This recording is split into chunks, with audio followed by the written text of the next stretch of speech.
नमस्कार, मैं हूं मोहित। आप देख रहे हैं टीवी 9। बिहार में जो महागठबंधन और एनडीए दोनों में जो है सीट बंटवारे को लेकर उठापटक चल रही है। बदलते परिवेश में चंद चंद मिनट में जो है सभी जगह समीकरण बदल रहे हैं। कहीं आरजेडी में समीकरण बदल रहा है तो कहीं जो है भाजपा में समीकरण बदल रहा है। इसकी वजह है, एक तरफ जो है मांझी नाराज है और दूसरी तरफ जो है नीतीश कुमार जो है अब भाजपा से नाराज चल रहे हैं। उनकी मांग है कि जो सीट बंटवारा हुआ है 101 सीट का, उसमें जो है 9 सीट ऐसे हैं जिसमें उनके सिटिंग विधायक है, उनका टिकट काट दिया गया है। कुल मिलाकर अगर देखा जाए तो बिहार में जो है पहले नीतीश कुमार की पार्टी को बड़े भाई का तमगा मिला था, वहीं जो है जो 101 सीट दोनों को बीजेपी और जदयू को मिला है, इसके एक तरह से जो है समकक्ष ला दिया गया है। क्या लगता है कि पूरे बिहार में जो है जदयू को बड़े भाई का तमगा था, धीरे धीरे इसका सीट जो कम हो रहा है, धीरे धीरे जदयू समाप्ति की कगार पे है क्या? देखिए, बड़ी सीधी सी बात है कि जो कल तक जदयू बड़ा भाई की भूमिका में था, अब वो जो है सो जुड़वा भाई की भूमिका में आ गया है।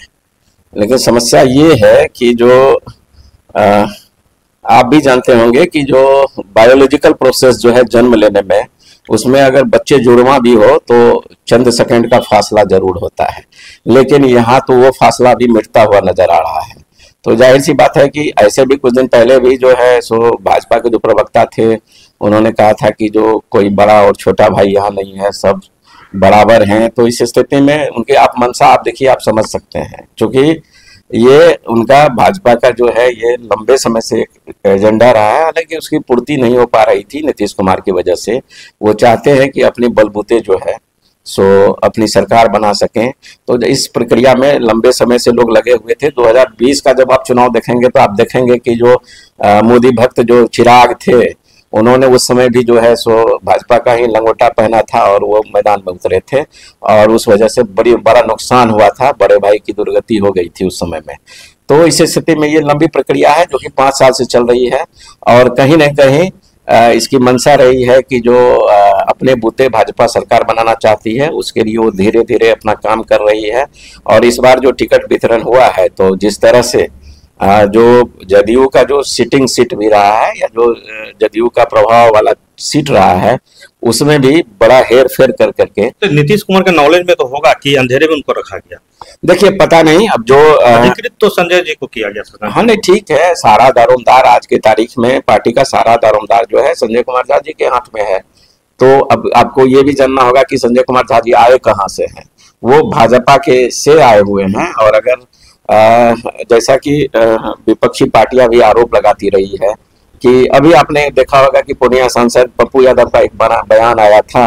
उन्होंने ट्वीट किया था कि जो पहला चरण जो है जदयू को नीतीश कुमार को फिनिश करने की, वो प्रक्रिया जो है संजय झा जी पूरा कर चुके हैं। तो जाहिर सी बात है कि लंबा अनुभव है पप्पू यादव जी को भी, तो वो भी अगर कुछ कह रहे हैं तो उनका कुछ मतलब रहा होगा। तो जैसा कि बताया जा रहा है, तो विरोधी ही बताते हैं कि जो अस्वस्थ चल रहे हैं नीतीश कुमार जी। मुझे नहीं पता है कि अस्वस्थ है या नहीं है, लेकिन जिस तरह की स्थिति जदयू में है, या जिस तरह के निर्णय लिए जा रहे हैं, ये तो हैरान करने वाला निर्णय है कि सोनवर्षा सहरसा का जो सोनवर्षा सीट है, जहां की बिहार सरकार के मंत्री रत्नेश सदा वहां के सिटिंग एमएलए हैं, उनका टिकट काट कर करके लोजपा को दे दिया जाता है। तो ये कुछ ऐसे फैसले हैं जो कि बड़ा चौंकाने वाले फैसले हैं। नीतीश कुमार जी को मालूम नहीं था, मगर टिकट फिर उनको मिला। तो निश्चित तौर पर हमको लगता है कि जो शायद इन सारी बातों का, और जो कुछ अभी तक में जो डैमेज पहुंच चुका है, जो भी नुकसान हुआ है जेडीयू को, तो ये बात कहीं ना कहीं जो है नीतीश कुमार तक पहुंची, और नीतीश कुमार को समझ में आया कि अगर अब देर करेंगे तो कुछ ना कुछ बड़ा नुकसान हमें उठाना पड़ सकता है। और इसी वजह से शायद जैसा कि मीडिया में खबरें आ रही है कि रत्नेश सदा को बुला करके जो प्रदेश के कार्यकारी अध्यक्ष ललन सराफ है, उन्होंने टिकट दिया है। और कई सीटें हैं, जैसे कि कदवा और कसबा जैसी सीटें भी उसमें शामिल हैं। कदवा को भी जो है सो लोजपा के हवाले कर दिया गया है, और कस्बा को भी लोजपा के हवाले कर दिया। ललन सराफ जी टिकट बांट रहे हैं, कायदे के अनुसार जो कद है संजय झा का, उनको बांटना चाहिए टिकट। क्या लगता है नीतीश कुमार संजय झा से भी नाराज चल रहे हैं क्या? देखिए, जो मीडिया की खबरें हैं जो छनकर सामने आ रही है, और आप जो कह रहे हैं उसमें काफी हद तक सच्चाई भी हो सकती है। तो बांटना तो चाहिए था, सिंबल तो कार्यकारी जो राष्ट्रीय अध्यक्ष हैं उनको ही देना चाहिए था। अब अगर उस भूमिका में ललन सराफ हैं, तो निश्चित तौर पर जो है सो लगता है कि जो थोड़ी देर के लिए ही सही, शायद कल से जो है सो संजय झा जी जो है किसी कारण से हाशिए पर नजर आ रहे हैं। तो जाहिर सी बात है कि कुछ ना कुछ तो अच्छा तो कम से कम नहीं चल रहा है जेडीयू के अंदर भी। टिकट बंटवारा हो चुका है 101 सीट का, 29 सीट जो है एलजेपीआर, 6 सीट मांझी और उपेंद्र कुशवाहा। अब नीतीश जी अड़ गए हैं कि कम से कम 9 सीट जो है उनको चाहिए। फिर से जो बीजेपी को कहा गया है कि आप जो विचार विमर्श करें, तो अगर 9 सीट में कुछ सीट मान कर चलिए 8 या 7 सीट भी कुछ मिलता है नीतीश कुमार को, तो ये सीट जो कम जो होगा ये कहाँ से कम होगा, किनका सीट जाएगा? देखिए ऑलरेडी मतलब मांझी जी का जो है सो डिमोशन पहले हो चुका है, 7 सीट से वो 6 सीट पर आ चुके हैं। पता नहीं उनकी क्या मजबूरी है। देखिए वो तो मान लिया परिवार के साथ जुड़े हुए लोग रहने वाले हैं, तो वो मोह माया उनको भी है, तो वो मतलब अब 6 पर भी वो कंप्रोमाइज मेरे ख्याल से करने के लिए तैयार होंगे और करेंगे ही, उनके पास दूसरा कोई चारा भी नहीं है। रही बात उपेंद्र कुशवाहा जी की, तो उनकी भी अपनी राजनीतिक मजबूरी है, राजनीतिक हाशिए पर लगातार चल रहे हैं, तो 6 सीट भी मिल रहा है तो हमको लगता है कि उस पर भी वो मान जाएंगे। अलग बात है कि नाराजगी मांझी जी भी व्यक्त कर रहे हैं और क्या कहते हैं शेरो शायरी के माध्यम से उपेंद्र कुशवाहा भी अपनी व्यथा को व्यक्त कर रहे हैं। लेकिन ये सब तत्काल बातें हैं, हो सकता है कि इसके पीछे मकसद हो कि जो सपोर्टर में उनके जो समर्थक हैं उनकी नाराजगी कम हो सके। सीट और मांग रहे हैं। हाँ, उनका बेटा का कहना है मांझी जी का कि हम चुनाव नहीं लड़ेंगे। तो इस तरह से जो है क्या प्रेशर पॉलिटिक्स है कि हमारा भी सीट कुछ बढ़े? नहीं ठीक है, तो मांझी जी के बेटा संतोष सुमन जी को, जो पार्टी के राष्ट्रीय अध्यक्ष हैं, तो उनको जवाब देना चाहिए था कि कस्बा जो है उनको पिछली बार जो सीट मिली थी वो किस बिना पर वो लोजपा को देने के लिए तैयार हो गए। तो उस समय तो ऐसी कोई बात नहीं की है, वो स्टैंड किए नहीं। तो कुल मिलाकर के जो स्थिति होने वाली है, अगर 9 सीट पर नीतीश जी अगर अड़ गए हैं तो जाहिर सी बात है कि अब वो उपेंद्र कुशवाहा और जीतन राम मांझी की सीट कम होने की अब संभावना तो नहीं है। अब तो रही बात, तो निश्चित तौर पर उसका जो है सो खमियाजा हो सकता है कि लोजपा को भुगतना पड़े।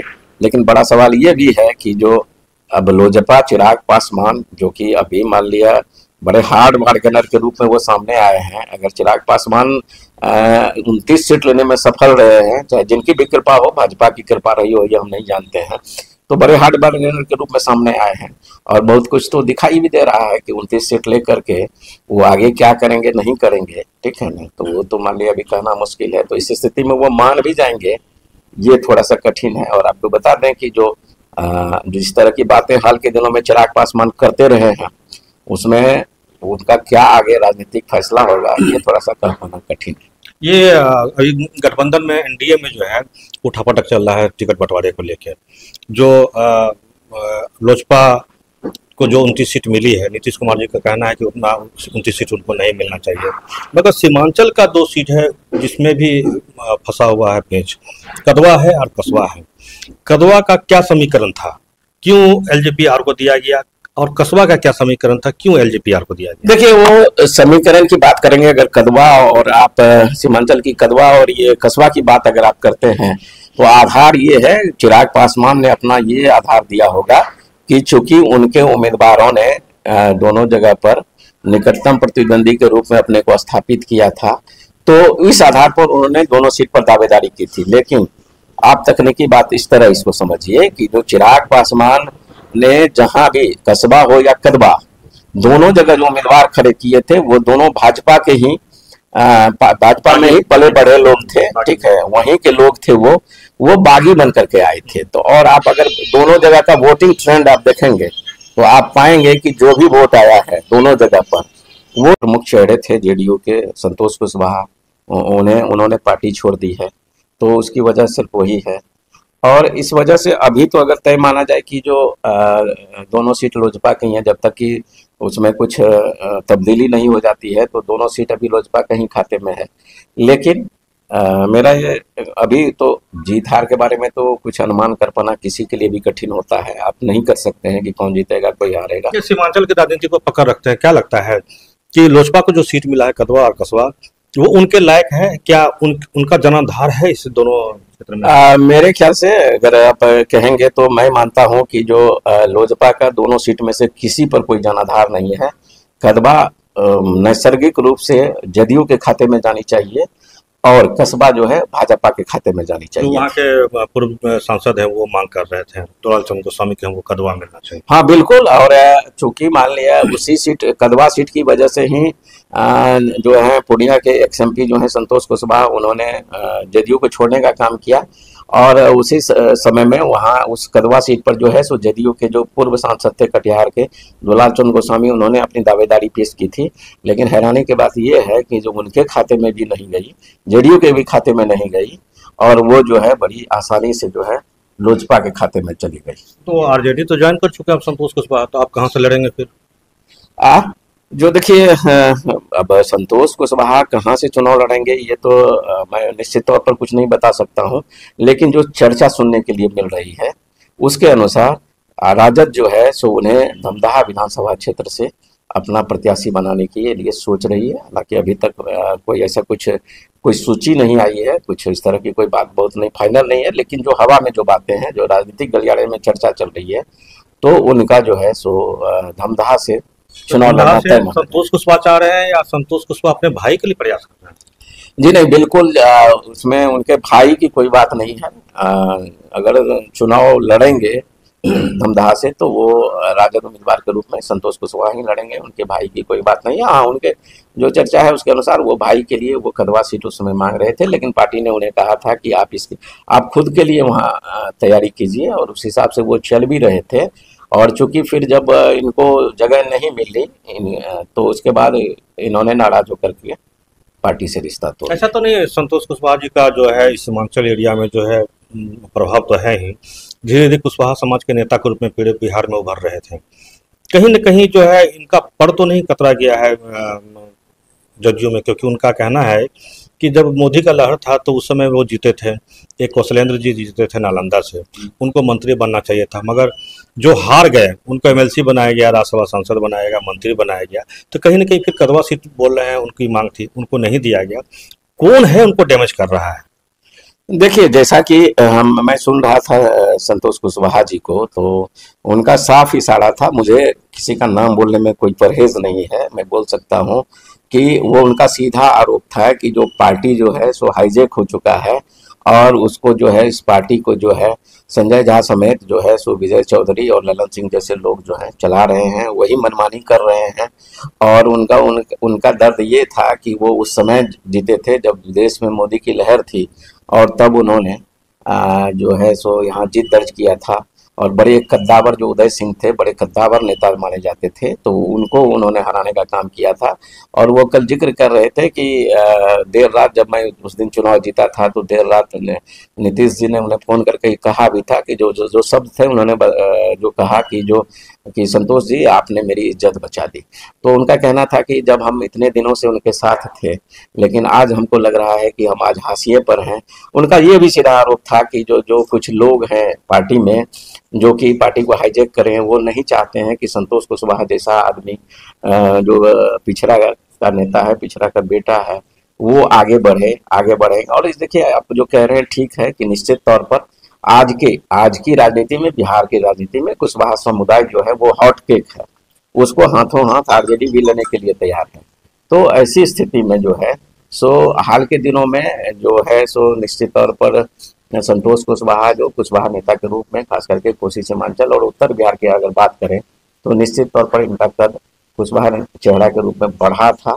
तो हो सकता है कि देखिए पार्टी के अंदर भी तो ईर्ष्या और प्रतिद्वंदिता होती है, तो जाहिर सी बात है कि लोगों को लग रहा होगा। हाँ, ये एक बात उन्होंने जो और भी उन्होंने कहा है अभी हाल में संतोष कुशवाहा ने, उनका कहना था कि जो हालांकि वो सार्वजनिक मंच से भी कह चुके हैं, एनडीए के मंच से भी कह चुके हैं कि उनको हराने में उनके दल के लोग के साथ साथ सहयोगी दल के भी लोग शामिल थे। और इसका कारण उन्होंने ये बताया था कि वो नहीं चाहते थे कि मैं तीसरी बार MP बनूं, अगर मैं तीसरी बार जीत जाता हूं तो केंद्र में मंत्री बन जाऊंगा तो फिर मेरा कद बड़ा हो जाएगा। तो जाहिर सी बात है यहाँ कद की लड़ाई तो राजनीति में हमेशा से होती रही है। तो उस स्थिति में अगर वो कह रहे हैं तो उनकी बात को तो गंभीरता से लेना ही चाहिए। आपसे हम जानना चाहेंगे कि बिहार में एक और बात जो है चर्चा का विषय बना हुआ है कि नीतीश कुमार जी के बारे में कि हो सकता है फिर पलटी मार दी, ये इस वजह से क्योंकि देर रात्रि जो है 1 बजे के आसपास जो लालू जी ने टिकट जो बंटवारा किया था आरजेडी विधायक डॉक्टर संजीव का, उन लोगों का, सभी का बुलाया गया और टिकट वापस लिया गया। दूसरी तरफ जो है नीतीश कुमार जी भी जो नाराज चल रहे हैं बीजेपी से, फिर से जो है समीक्षा करने के लिए कहा गया है। क्या लगता है? और तीसरी तरफ जो है बीजेपी जो है, उन्होंने भी कुछ लोगों का जो है अपने विधायक उनको नामांकन करने से रोक दिया गया है। जो सटीक सीट है जहां से अभी विधायक है उनको नामांकन करने के लिए कहा गया है। दूसरी तरफ जो है अभी वीआईपी से जो मुकेश सहनी भी नाराज है। क्या लगता है, फिर से पलटी मारा जा सकता है, फिर से एक हो सकता है क्या? देखिए, एक बात तो आप समझ लीजिए मुझे कि राजनीति में विचारधारा या चरित्र की कोई जगह नहीं होती है, ठीक है। रही अल्टी पलटी मारने की बात, तो ये तो हमेशा से होता रहा है, कोई नई बात नहीं है। क्या कहते हैं, नीतीश जी पहले भी पलटी मार चुके हैं और तेजस्वी यादव जी पहले भी उनको गले लगा चुके हैं, ठीक है।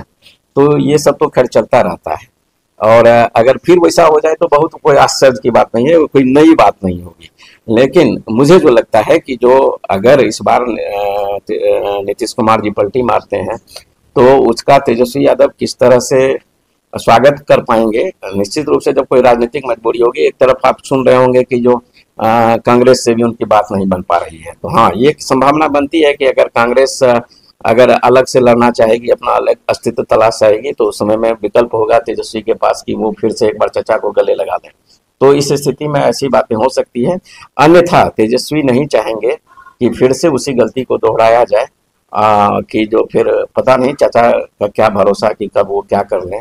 और दूसरी जो एक समस्या जो जदयू की होगी, मान लिया कि आपकी बात अगर हम मान भी लेते हैं कि पलटी मार लेंगे, चाचा भतीजा एक हो जाएंगे, एक जो बड़ी समस्या कि सीटों की जो समस्या आएगी, राजद कभी नहीं चाहेगा कि जो हम कम सीट पर लड़ें या उनको अधिक सीटें दें। निश्चित तौर पर वो फासला रखना चाहेगा बीच में।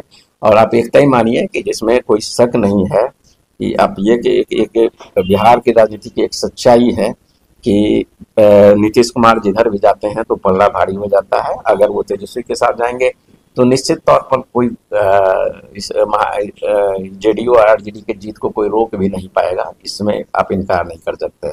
क्योंकि बिहार में एक बड़ी कहावत है, बड़ी पुरानी है, राजनीतिक कहावत है कि जो है बारात किसी भी गठबंधन का हो, दुल्हा नीतीश कुमार ही होंगे।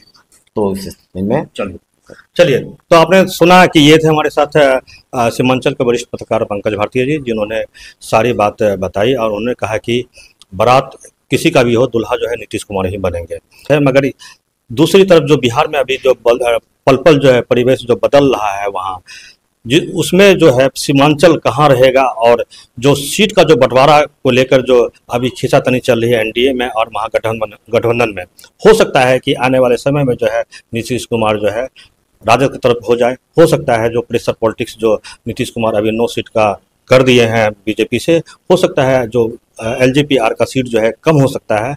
मगर बदलते परिवेश में कौन कहाँ जाएगा, अभी कहना जो है भविष्य के गर्भ में है। टीवी 9 के लिए पूर्णिया से मोहित पंडित।